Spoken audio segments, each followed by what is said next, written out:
हे दोस्तों, आज हम हिंदी से एमए करने वाले छात्रों के लिए एंट्रेंस की तैयारी के लिए कुछ प्रश्न लेकर आए हैं, जिसे हमने भक्ति काल से लिया है। तो पहला क्वेश्चन इसमें है, सुंदर विलास के रचनाकार कौन है? 4 ऑप्शन है, रैदास, दादू, मलुकदास, सुंदरदास। तो सुंदर विलास के रचनाकार सुंदरदास हैं। डी वाला सही है। अगला है, गुरु नानक देव का जन्म कहाँ हुआ था? पटियाला में, अमृतसर में, लाहौर में, लुधियाना में। तो गुरु नानक देव का जन्म लाहौर में हुआ था। अगला है,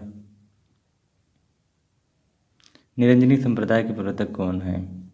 तो निरंजनी संप्रदाय के प्रवर्तक 4 ऑप्शन में से सही हो जाएगा, हरिदास निरंजनी है। अगला है, संत कबीर दादू द्वारा स्थापित दादू पंथ पहले किस नाम से प्रसिद्ध था? तो 4 ऑप्शन है, इसका हो जाएगा सी, परम ब्रह्म संप्रदाय। सी वाला सही है। अगला है, किस संत कवि ने परिष्कृत ब्रजभाषा में रचनाएं लिखी है? तो आपको इसमें चारों में से एक सही है, तो एक बताना है। तो इसमें से सही हो जाएगा ए, सुंदरदास। सुंदरदास ने परिष्कृत ब्रजभाषा में रचनाएं लिखी हैं। तो अगला है, गुरु नानक देव किस पंथ के प्रवर्तक थे? तो आपको बताना है गुरु नानक किस पंथ के प्रवर्तक थे। तो हो जाएगा इसमें डी, नानक पंथ के प्रवर्तक थे गुरु नानक देव। अगला है, बिश्नोई संप्रदाय की स्थापना किस संत ने की थी? तो आपको बताना है इसमें बिश्नोई संप्रदाय की स्थापना किसने की थी।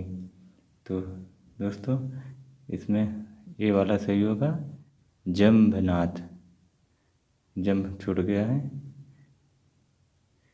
जम्भनाथ। अगला देखते हैं, भक्ति आंदोलन का आरंभ कहाँ से हुआ था? तो भक्ति आंदोलन का आरंभ डी वाले से, दक्षिण भारत से हुआ था। अगला है, उत्तर भारत में भक्ति आंदोलन का प्रचार किसकी प्रेरणा से हुआ था? तो 4 ऑप्शन है, चारों में से आपको सही बताना है, वैष्णव आचार्य के द्वारा। ठीक। अगला है 10वां, रामचंद्र शुक्ल ने भक्ति काल को निर्धारण कब से कब तक किया है? तो 10वें का हो जाएगा, सॉरी ऊपर एक ऑप्शन नीचे आ गया है। तो 10वें का हो जाएगा ए वाला, सन 1318 से लेके 1643 तक माना है। अगला है, निम्नलिखित में भक्ति आंदोलन का सूत्रधार कौन नहीं है? भक्ति काल का सूत्रधार कृपाचार्य नहीं है। अगला है, निर्गुण राम जपहु रे भाई, अविगत की गति लखी न जाई। इस पंक्ति के रचनाकार कौन है? तो इस पंक्ति के रचनाकार हो जाएंगे कबीर। टी वाला सही है। अगला है, भक्ति काल का सर्वमान्य समय है? तो 4 ऑप्शन है, भक्ति काल का समय आपको बताना है। तो इसमें से हो जाएगा बी, संवत 1350 से लेके 1700 तक भक्ति काल का समय। अगला है, सगुण भक्ति का मुख्य आधार है? तो सगुण भक्ति का मुख्य आधार क्या है? तो हो जाएगा श्रीमद् भागवत। अगला है, भक्ति की निष्पत्ति श्रद्धा और प्रेम के योग से होती है, यह कथन किसका है? तो 15वें का हो जाएगा, भक्ति की निष्पत्ति श्रद्धा और प्रेम के योग से होती है, यह कथन किसका है? यह कथन रामचंद्र शुक्ल का हो जाएगा। तो इसमें दिया नहीं है, तो राम स्वरूप दिया, इसके जगह दोस्तों, इसके जगह सी की जगह आप रामचंद्र शुक्ल लिख लेंगे, रामचंद्र शुक्ल। ओके, भक्ति की निष्पत्ति श्रद्धा और प्रेम के योग से होती है, यह कथन रामचंद्र शुक्ल का है। अगला है, संत काव्य का मुख्य दार्शनिक आधार क्या है? तो 16वें का हो जाएगा, संत काव्य का मुख्य आधार हो जाएगा अद्वैत दर्शन है। ये वाला सही है। अगला है, ज्ञान मार्गी और प्रेम मार्गी का काव्य धाराएं निम्नलिखित में किसके अंतर्गत आती हैं? तो इसका हो जाएगा निर्गुण शाखा के अंतर्गत आती है। ज्ञानाश्रयी काव्य धारा में कौन से कवि आते हैं? तो 18वां का हो जाएगा ज्ञानाश्रयी शाखा में संत कवि आते हैं। अगला है कबीर परिचय के रचनाकार कौन है? तो इसका कबीर परिचय के रचनाकार हो जाएंगे अनंत दास। अगला है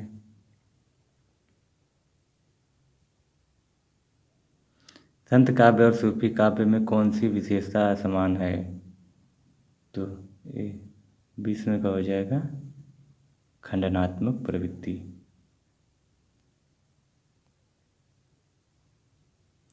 कबीर की साखी किस छंद में है? तो कबीर की साखी दोहा में हो जाएगी। अगला है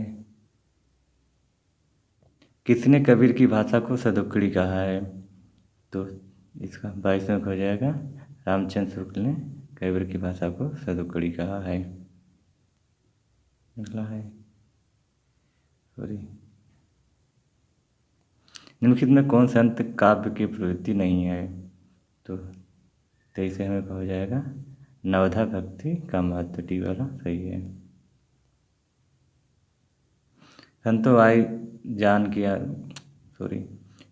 ज्ञान की आंधी रे यह पद किस कवि का है? तो 24वें का हो जाएगा ये कबीर। अगला है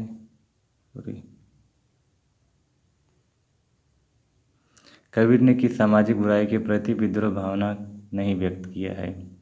तो 25वें का हो जाएगा आर्थिक भेदभाव डी वाला सही है। आर्थिक भेदभाव की भावना नहीं व्यक्त की। अगला है कबीर की पत्नी का क्या नाम था? तो 26वें का हो जाएगा कबीर की पत्नी का नाम लोई था।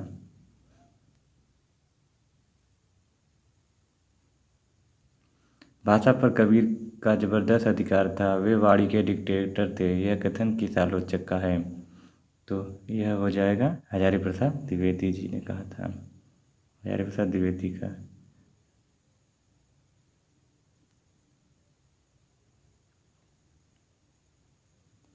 संत कबीर के प्रयुक्त उलटबासी का अर्थ है? तो 28वें का हो जाएगा विशिष्ट परितात्मक काव्य शैली सी वाला सही है। कबीर द्वारा उलटबासियों के प्रयोग का मुख्य उद्देश्य है? तो कबीर द्वारा उलटबासियों का उद्देश्य हो जाएगा कथ्य का मर्म समझने के लिए जिज्ञासा पैदा करना सी सही है। अगला है संत कवियों की भाषा को विद्वानों ने क्या नाम दिया है? तो संत कवियों की भाषा को विद्वानों ने खिचड़ी भाषा बी वाला सही खिचड़ी भाषा का नाम दिया है। अगला है रैदास की पत्नी का क्या नाम था? तो रैदास की पत्नी का नाम लोना था। अगला है सूफी काव्य और संत काव्य में कौन सी विशेषता समान है? तो 32वें का हो जाएगा सतगुरु का महत्व। कबीर किस मुगल शासक के समकालीन थे? कबीर सिकंदर लोदी के समकालीन थे। अगला है मसी कागज कुछो नहीं कलम गई न हाथ, यह उक्ति किस संत कवि की है? यह उक्ति हो जाएगी कबीरदास की। अगला है निम्नलिखित में कौन सी नीति विचार कबीर का नहीं है कबीर का है? तो 35वें का हो जाएगा ए वेद पुराण पढ़ने से कोई पंडित नहीं होता, कबीर जी ने कहा था यह विचार। रैदास किसके गुरु थे? रैदास मीराबाई के गुरु थे। अगला है निम्नलिखित में कौन निर्गुण भक्ति की विशेषता नहीं है? निम्नलिखित में कौन निर्गुण भक्ति की विशेषता नहीं है? तो ये हो जाएगा सी अवतारों का समर्थन करना। आचार्य रामचंद्र शुक्ल ने सूफी काव्य परंपरा का प्रथम कवि किसे माना है? तो कुतुबन को आचार्य राम शुक्ल ने सूफी काव्य का प्रथम कवि माना है।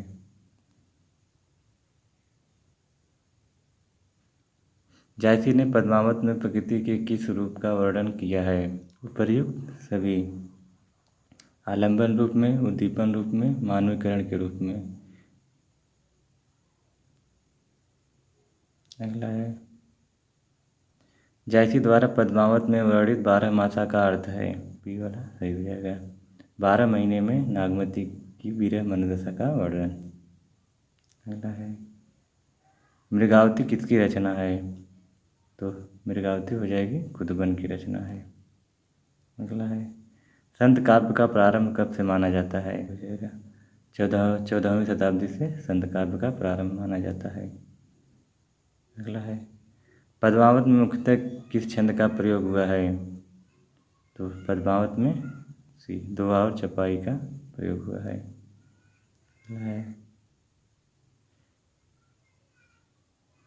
संत काव्यधारा के लिए निर्गुण ज्ञानाश्रयी शाखा का नाम किसने दिया था?